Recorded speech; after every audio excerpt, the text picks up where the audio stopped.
Friends, here is the non spoiler movie review of Kanguva. ఓవరాల్గా cinema అయితే నాకు పెద్ద నచ్చలేదు.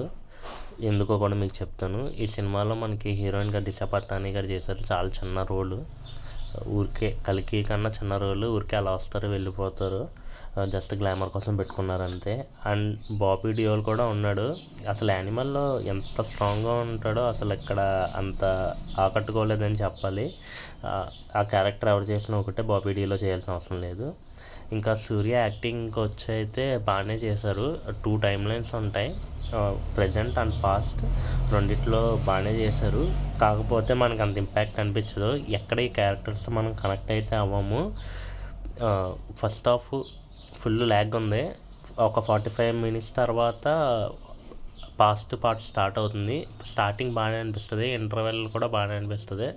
తర్వాత మళ్ళీ సినిమా ఎక్కడా నచ్చదు. ఈ సినిమా బడ్జెట్ 300 కోట్లు, కానీ 300 కోట్లు పెట్టి ఏం చేశాడు నాకు అర్థం కాలేదు. స్టోరీయే ఉండదు అసలు. ఏదో సినిమాలో వచ్చిద్ది వెళ్ళొద్ది అన్నట్టు ఉంటుంది. 15 మినిట్స్ అయితే full lag, waste comedy, cringe comedy ఉంటుంది.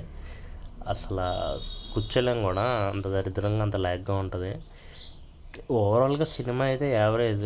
ఇంకా బాగా తీయచ్చని చెప్పచ్చు. ఇంత బడ్జెట్ పెట్టుకుని ప్రజెంట్ పాస్ట్ ఇవన్నీ పెట్టుకున్నారు, అయినా కానీ సరిగ్గా చేయలేదు. అనిపించిందంటే హై బడ్జెట్ సినిమాస్ రాజమౌళి గారు హ్యాండిల్ చేసినట్టు ఎవరూ హ్యాండిల్ చేయలేరు అన్నట్టు అనిపించింది.